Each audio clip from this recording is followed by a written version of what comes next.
20 février 1944, 14h32. Ciel congestionné à 7000 mètres au-dessus de Leipzig, Allemagne.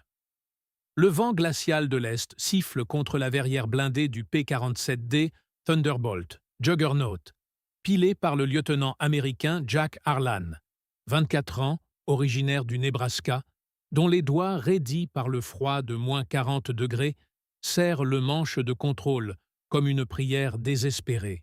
Chaque vibration du moteur Pratt & Whitney, R2800, Double Wasp de 2300 chevaux, traversant ses eaux comme un marteau-piqueur infernal, l'odeur âcre de glycol brûlé et d'huile surchauffée saturant l'habitacle exigu où la sueur coule déjà en rigoles salées le long de son dos trempé sous la combinaison de vol en chamois. Vos poumons se compriment sous la pression du masque à oxygène, le caoutchouc moisi collé à votre visage barbu de 3 jours, tandis que l'altimètre tic-tac nerveusement, descendant vers les nuages bas qui masquent les flaques jurets 98 crachant leurs obus de 98 000 millipathes comme des points de feu noircis, et soudain, là, à tribord, une formation de 24 Messerschmitt Bf 109G6 surgit des nappes de condensation. Leur moteur, Daimler-Benz DB 605A, hurlant comme des loups affamés, pilotés par des lieutenants de la Jagdgeschwader 300, arrogants dans leurs uniformes Luftwaffe impeccables, sous-estimant cet avion américain pâteau, ce gros tonneau blindé qu'ils appellent dédaigneusement Der Blechbüchse, la boîte de conserve, ignorant que sous cette carlingue d'1,80 m de large et bardée de 15 mm d'acier, 8 mitrailleuses Browning AN-M2 de 12, 7 mm attendent, prêtes à transformer l'azur en enfer de plomb incandescent. Harlan cligne des yeux, le cœur cognant contre ses côtes comme un piston déréglé, la peur viscérale remontant de ses tripes en une nausée acide qui lui brûle la gorge malgré le chewing-gum à la menthe mâchouillé pour chasser l'haleine de peur, et il bascule le nez de son jug vers le bas, les ailerons mordant l'air épais avec un grognement sourd, le poids de 8 tonnes de métal récalcitrant descendant en piqué à 800 km/h, les forces G écrasant son corps dans le siège en toile, comme une main géante refermée sur sa poitrine, rendant chaque inspiration un combat. Ses visions périphériques noircissant au bord, tandis que le monde tourne en un tourbillon de traînées blanches et de soleil pâle filtrant à travers les altocumulus. Les Allemands rient dans leur radio. L'Oberleutnant Hans Vogel a de 28 victoires au tableau de chasse, ordonne d'un ton moqueur. « Zerstört den fetten Amerikaner ! Il vole comme un camion !» Ces hommes plongeant en chandelle pour intercepter, leurs canons MG 131 de 13 mm et MK 108 de 30 mm, prêts à déchiqueter les ailes vulnérables. Mais Harlan, les yeux plissés contre les larmes dues au vent, presse le bouton de tir, et les 8 Brownings crachent leur rage. Boum, boum, boum, un torrent de 1600 coups par minute, 2 kg de plomb et d'acier par seconde, lacérant l'air en un mur invisible de métal en fusion. Le premier Bf 109 à sa portée. Un Gustave, piloté par un Feldwebel aux commandes tremblantes, explosant en une boule de feu orangée, l'aile droite arrachée nette dans une gerbe d'étincelles et de fragments de duralumine qui pleuvent comme une averse mortelle, le pilote éjecté dans le vide hurlant, son parachute refusant de s'ouvrir dans la chute tournoyante, corps désarticulé heurtant la verrière d'un second avion dans un craquement sourd de chair contre plexiglas. Le ciel se remplit d'un chaos sensoriel assourdissant. L'odeur fantôme de cordite et de carburant JP4 allemand se mêlant à celle du R2800 qui tousse sous l'effort, Harlan tirant sur le manche pour cabrer violemment, les deux 5G pressant ses cuisses contre le plancher, ses bottes de vol glissant sur les pédales gluantes de sueur, tandis que 3 Me 109 le prennent en chasse, leurs balles traçantes vertes zébrant l'air autour de sa queue blindée, ricochant sur les plaques de 12-7 mm d'épaisseur avec des plombs métalliques qui vibrent jusque dans ses dents, Et vous sentez cela, cette terreur primordiale qui fait trembler vos mains sur les commandes, chaque seconde s'étirant en une éternité, où le moindre faux mouvement signifie la désintégration en flammes liquides à 7000 mètres d'altitude.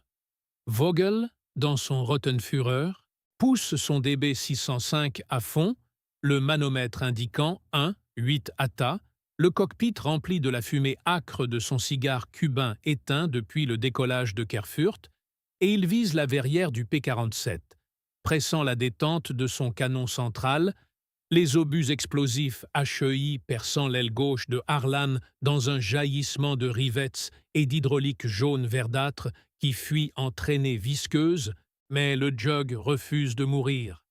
Ses réservoirs auto-obturants étanchant la plaie en secondes. Harlan inversant le roulis d'un coup de palonnier brutal, ses cervicales craquant sous la torsion, et ripostant d'une rafale oblique qui hache le fuselage du Gustave de Vogel en deux, le moteur se détachant dans une explosion de soupapes tordues et de pistons fondus, le lieutenant catapulté dans le ciel, son corps tournoyant comme une poupée de chiffon, avant que la gravité ne l'aspire vers les toits de Leipzig en flammes en contrebas.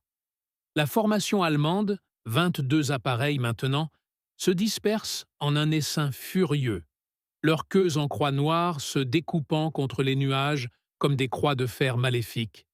Mais Harlan boucle un looping tendu, le sang pulsant dans ses tempes au rythme du superchargé qui hurle à 3200 tours, l'adrénaline noie la douleur lancinante de son épaule foulée par les jets, et il fond sur un Schwarm de 4 Focke-Wulf FW 180A8 surgis de nulle part.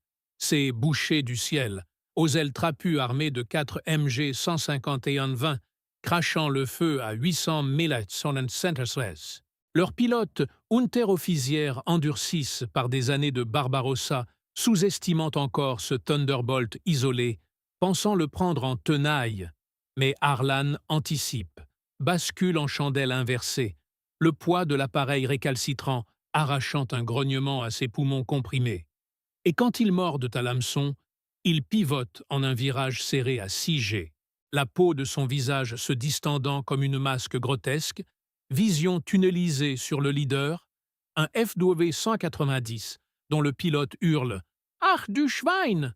dans son micro saturé de parasites, et les Brownings rugissent à nouveau, 400 coups traversant la verrière en une seconde, pulvérisant le crâne casqué en une brume rougeâtre qui éclabousse l'intérieur, l'avion partant en vrille incontrôlable, spirale folle percutant un second FW dans une collision cataclysmique, deux boules de feu fusionnant en un nuage de débris métalliques qui pleuvent sur les bombardiers B-17 de la 303e Bomb Group en dessous, leurs mitrailleurs dorsaux applaudissant frénétiquement dans leur tourelle Norton Bamberger. Chaque mouvement est une bataille contre la machine même. Harlan sentant le gouvernail de profondeur durcir sous l'effet du fluide hydraulique qui fuit goutte à goutte sur ses genoux, l'odeur métallique du sang de son arcade coupée par un éclat se mêlant à celle du café froid renversé dans sa poche de poitrine. Et pourtant il persiste, les yeux rivés sur l'altimètre qui défile à 500 pieds par minute, vers les 4000 mètres, où l'air plus dense permet des manœuvres plus vives, les Allemands le suivant comme une meute, leurs tirs de défense de queue ricochant inutilement sur la queue massive du P-47, cette queue de requin qui encaisse 7 impacts directs sans broncher, Harlan ripostant en hammerhead stall, montant verticalement jusqu'à l'arrêt, puis basculant en piqué sur le poursuivant le plus proche. Un Bf 109G dont le pilote, un jeune Fahnenjunker Wachtmeister de 19 ans, panique et tire trop tôt, ses balles filant dans le vide, tandis que les 50 cales du Jug le transpercent de part en part, le réservoir de carburant C3 éclatant en une torche vive qui illumine le cockpit de Harlan d'une lueur infernale.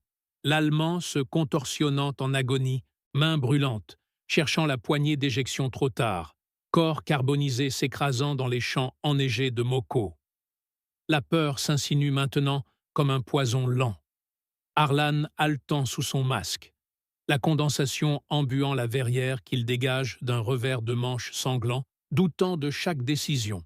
Plongé plus bas. Appelez les P-51 de soutien de la 357e Fighter Group qui patrouille à 50 km à l'ouest? Non, ils sont injoignables dans ce brouillard radio saturé de cris en allemand et d'appels Mayday en morse. Et il choisit l'impossible, un split S suicidaire à 650 km/h, les ailes frémissant au bord de la décrochage, le stick vibrant follement dans sa paume moite, émergeant pile dans le cul d'un Rotten de 3 Me 109 en file indienne, mitraillant le dernier qui explose en shrapnel qui crible son radiateur d'aile. Le glycol bouillonnant en vapeur blanche, mais le moteur tenant bon grâce au système de refroidissement renforcé, Harlan grimpant en spirale ascendant, les deux autres Allemands le contournant en cisor, leur canon tonnant, un obus de 30 mm perforant le capot moteur dans un éclat de flammes bleues que les extincteurs CO2 étouffent à peine. La chaleur irradiant jusqu'à ses bottes, sueur coulant dans ses yeux piquants de sel et de fatigue accumulée de 25 missions. 10 minutes s'étirent en 1 heure subjective. Le ciel un kaléidoscope de traînées, d'explosions et de carcasses en flammes dessinant des arabesques noires persistantes. Harlan abattant son 5e, un FW 190A, dont le pilote éjecte à temps, parachute blanc flottant comme un fantôme au milieu du carnage.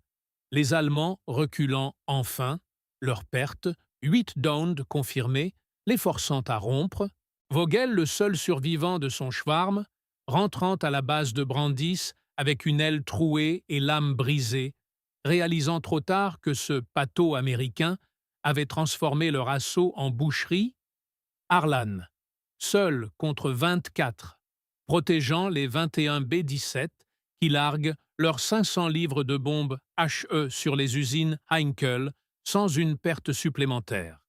Mais le combat n'est pas fini.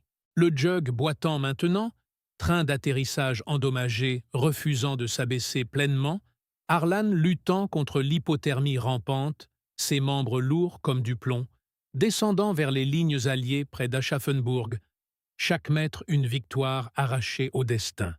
Le silence radio pesant comme un linceul après le vacarme, seulement ponctué du tic-tac du gyrocompas et du souffle rauque de sa respiration. L'atterrissage est un calvaire, 16h12, piste en gravier de la base Advanced Landing Ground ICRAN 334, à Saint-Dizier, France, le P-47 touchant brutalement sur le ventre, train coincé, glissant sur 300 mètres dans une gerbe d'étincelles et de poussière gelée, Harlan se ruant hors du cockpit fumant, jambes flageolantes, refusant de porter son poids de 80 kilos épuisé, tombant à genoux dans la boue gelée, vomissant tripes et boyaux sous le choc post-combat, l'odeur de kérosène et de chair brûlée. La sienne sur son avant-bras écorché, imprégnant l'air froid du crépuscule, tandis que les mécanos du 56th Fighter Group l'entourent, criant « 5 kills, Jack! T'as ridiculisé les Fritz !» Mais lui, prostré, fixe le ciel vide où flottent encore les ombres des parachutes allemands vaincus, le poids écrasant de la survie cognant plus fort que n'importe quel obus, les larmes coulant enfin, mélange de soulagement, de culpabilité pour les vies fauchées par ces balles et d'une fatigue morale qui le hante comme un fantôme, le silence après la tempête plus assourdissant que 1000 moteurs, ses mains tremblantes serrant un morceau d'aile ennemi arraché, symbole muet de cet enfer métallique qu'il a invoqué seul contre l'invincible Luftwaffe. Pourtant, même dans cette accalmie trompeuse, la guerre reprend son emprise sournoise. Harlan hissé sur un Jeep Willys par ses camarades, emmitouflé dans une couverture kaki puant l'humidité et le tabac froid, roulant vers le baraquement Nissen où les briefings post-mission dissèquent chaque seconde éternelle, ses épaules voûtées sous le fardeau invisible des visages allemands effacés, le jeune Fahnen Jonker aux yeux écarquillés. Vogel le survivant qui jurera vengeance dans ses mémoires post-guerre, et tandis que la nuit tombe, Lourde de givre sur les P-47, alignés comme des sentinelles mutilées, il allume une Lucky Strike, la nicotine âpre calmant à peine les nerfs à vif, repensant à ce split-second où il a choisi de plonger seul, contre les ordres du major qui hurlait « Break off » dans le RT, une décision isolée qui a sauvé une escadrille entière, transformant la moquerie allemande en légende du 8th Air Force. Le froid mord plus fort maintenant, s'infiltrant dans ses os dolents, l'épuisement le clouant au lit de camp en toile qui grince sous son poids. Rêve hanté par le hurlement des DB 605 et le choc des impacts. Se réveillant en sursaut à 2 heures du matin, cœur battant la chamade, fixant les barreaux du plafond préfabriqué, se demandant combien de fois encore son jug tiendra face à l'abîme, le moral vacillant entre l'euphorie du survivant et le doute corrosif. Suis-je un héros ou un boucher? Les moteurs redémarrent à l'aube, 21 février, 6h45, pour une nouvelle patrouille. Harlan, sanglé à nouveau dans son cockpit glacé, doit geler sur le manche, prêt à réitérer l'impossible, car la guerre aérienne ne pardonne pas les faiblesses. Et le ciel, ce matin-là, appelle à nouveau son enfer métallique. Les jours suivants s'étirent en un brouillard de missions harassantes, Harlan accumulant les heures de vol sous un ciel hostile, chaque décollage un serment renouvelé contre la peur qui ronge. Le 23 février, lors d'un raid sur Regensburg, son P-47, à nouveau isolé par une tempête de flak 37 mm, engageant 4 Ju 88G1 de la Nachtjagd, qu'il avait pris pour un mosquito solitaire. Leur radar FUG 220. Liechtenstein, sous-estimant la vitesse en piqué du Thunderbolt, Harlan les descendant 2 à 2 dans une danse nocturne illuminée par les fusées Very et les incendies au sol, le phosphore des balles traçantes peignant des arcs mortels, odeur de poudre et d'ozone électrique saturant ses narines malgré le masque. G-force plus impitoyable dans l'obscurité où les repères visuels s'effacent. Retour à la base, 4h20, atterrissage d'urgence sur une piste éclairée par des balises Aldis clignotantes, le train s'abaissant dans un grincement rassurant cette fois, mais le choc émotionnel persistant, ses yeux rougis fixant les étoiles froides, se confessant à voix haute dans le vide « Seigneur, pourquoi moi? Pourquoi eux ?» La culpabilité morale comme un obus logé dans sa poitrine, refusant les médailles du Silver Star que le colonel lui épingle le 25, préférant les bières tièdes partagées avec les ground crew polonais exilés, leurs histoires de Varsovie se mêlant aux siennes de farms nébraskaises perdues. Mars arrive avec ses bourrasques printanières porteuses de boue et de promesses brisées, Harlan leader d'une flight de 4 P-47 lors de l'escorte du 5 mars vers Berlin, Big B, la cible ultime, où la Luftwaffe jette ses dernières réserves, 200 chasseurs de JG-7 et JG-300, sous-estimant toujours la résilience du Jug face au M262 jet naissant. Mais Harlan, en tête, bounce la formation à 9000 mètres, ses ailes gardant la cadence malgré les impacts cumulés de 22 missions, chaque rafale un cri primal contre l'épuisement qui le mine. Doigt blanc sur le déclencheur, abattant un AR-234 Blitz expérimental, dont le pilote, un Hauptmann expérimental de Peenemünde, n'a pas le temps de déployer ses réacteurs jumeaux 004. L'avion s'écrasant en une comète filante sur les banlieues en ruine. Le combat dure 47 minutes. Harlan, rentrant avec 3 cylindres HS et une verrière étoilée, posant à Earlscoln sous une pluie battante qui fouette son visage hagard lors de l'évacuation, le silence post-vol plus oppressant que jamais, assis sur une caisse de munitions, tête entre les genoux, sanglotant pour la première fois devant ses hommes, le poids de 16 victoires confirmées, dont 9 ce mois, écrasant son humanité frêle, morale en lambeaux, face à la machine de mort qu'il pilote. L'après-guerre le hante déjà dans les rares moments de répit, allongé sur sa couchette écoutant la BBC murmurer les avancées de Patton, se demandant si ridiculiser la Luftwaffe valait les nuits hantées par les cris étouffés des pilotes allemands, leur famille, à Hambourg ou Munich, apprenant la nouvelle par un télégramme froid, Harlan refusant les rotations au sol, volant jusqu'au 8 mai 1945, V.E. Day, son 32e kill scellant la légende lors d'un dernier balayage sur l'Obersalzberg, où les Me-109 résiduels tentent une ultime stand, sous-estimant jusqu'au bout cet avion allié qui a saigné leur ciel en enfer. Atterrissage final à Florène. 16h55. Le jug posé comme un oiseau brisé. Harlan émergeant, vieilli de 10 ans en un clin d'œil. Le silence absolu du ciel victorieux résonnant dans ses oreilles abîmées, s'effondrant dans les bras de son mécano-chef. Larmes coulant librement sur la piste déserte. Entouré d'épaves fumantes et de drapeaux Star and Stripe claquant au vent. Le poids insurmontable de la survie, des pertes invisibles et d'une paix qui sonne faux, car les fantômes des moteurs hurlants ne lâcheront jamais prise. Les années d'après-guerre le broient en silence.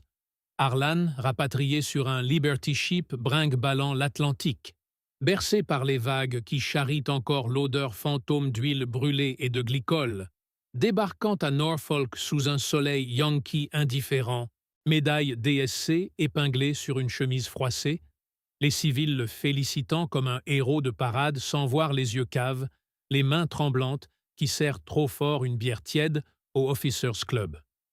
Le foyer du Nebraska l'accueille comme un mausolée, ferme familiale vendue pour dette, épouse partie avec les gosses murmurant « Papa est rentré cassé ». Nuit hachée par les hurlements de Merlin et de BMW 801, se réveillant en sueur, agrippé à un oreiller qui l'étouffe comme un pilote éjecté. Le 45 services glissés sous le matelas pour les démons qui grattent la porte. Refusant les jobs de bureau, il traîne dans les aéroclubs de brousse, louant des steerman pourris à 50 $ l'heure, cabrant dans les thermiques du Midwest comme pour défier le vide qu'il a mâché vivant, évitant les vétérans aux mêmes cicatrices invisibles, préférant les bars enfumés où les jukebox beuglent Glenn Miller et où il soliloque sur les Stuka qui plongeaient comme des crucifix noirs. 1947. L'appel de l'USAF pour Berlin Airlift le titille, mais il décline. Trop de ciel civil, pas assez de feu, optant pour l'ombre lucrative du mercenariat naissant, filant vers Saïgon en 1950 sur un C-47 brinque-ballant, recruté par French Indochina pour former des pilotes viettes à bord de Morane Saulnier usés. Ironie du sort face au T-6 Mosquito qui bourdonne déjà les vallées du Tonkin. Là-bas, le cycle recommence, P-47 rescapé repeint en vert jungle, Harlan reprenant du service informel lors des escarmouches contre le Viet Minh, abattant un Yak 9 errant d'un trait de mètre 50 cales, le sang de l'aname souillant sa verrière comme un baptême inversé. Morale s'effilochant à nouveau sous les moussons torrentiels, écoutant les murmures de Dien Bien Phu se profiler à l'horizon. 1954. Évacuation chaotique de Hanoï. Harlan posant un dernier Thunderbolt sur une piste défoncée, moteur calé pour de bon, s'exilant vers Formose avec une valise de regrets et un flacon de Bourbon, fantômes alliés et Axis se mélangeant désormais dans ses rêves fiévreux, Jerry, Fritz, Charlie, tous frères dans l'abîme éternel du ciel dévorant. À Taïwan, instructeur pour Chiang, il forge une nouvelle légende discrète. 38e kill contre un MiG-15 intrus en 1958 lors d'un ferry furtif. Mais le cœur lâche enfin sur un banc de la base de Tainan, cigarette aux lèvres, regard perdu vers un horizon pacifié qui ment. Le jug rouillé en musée, attendant le pèlerinage des survivants. Harlan s'éteignant comme un moteur en panne sèche, légende gravée dans le métal tordu d'un monde qui oublie vite ses faucons brisés. Mais 1962, Saigon revit sous bannière étoilée, le spectre de Harlan plana sur les briefings de Tan Son Nhut, où un gamin de Des Moines, Tommy Ghost Reilly, avale les mythes du jug comme un carburant synthétique, s'enrôlant dans les Skyraiders A1, pour les runs au napalm sur le sentier Ho Chi Minh. Moteur Wright Radio hurlant l'écho des Thunderbolts. Cabrant dans les monsouns pour larguer des chenilles de 500 livres sur des convois plafs qui filent comme des ombres de yak. Rayleigh, orphelin de père abattu en Corée, porte un pendentif en éclat de verrière. Cadeau posthume de Tainan. Soliloquant sur les Stukas et les Mig dans les bars de Vung Tau où les jukebox crachent désormais du Creedence, évitant les hélicos qui bouffent le ciel bas, préférant les vieux propres qui mordent l'air comme des crocs affamés. Premier kill en 64, un T-28 traître repeint MiG. 50 cales traversant la carlingue comme un doigt de dieu vengeur, sang anamite éclaboussant encore la bulle plexi, cycle infernal se refermant sur le fiston spirituel. Morale qui s'effilochant sous les défoliants, agent orange, écoutant Kessan gronder à l'horizon, comme Dien bien jadis. 68, tête explose, Rayleigh Ferry, un SPAD, rescapé vers Da Nang, abattant 2 MiG-17 en dogfight furieux au-dessus du delta. 50 cales et roquettes FFAR traçant des croix lumineuses dans la nuit phosphorescente. Mais le cœur, empoisonné par le Bourbon et les lettres non envoyées, lâche sur un catapulte déglingué du Midway. Verrière fissurée sous les pluies acides. Regard perdu vers un Pacifique qui avale tout. Harlan, Fritz, Charlie, Tommy, tous frères dans l'abîme. Légende gravée dans le métal tordu des Skyraiders rouillés, musée en attente de pèlerins oubliés. Le ciel dévorant ses faucons, génération après génération, jusqu'au silence final des drones sans âme. Atto 4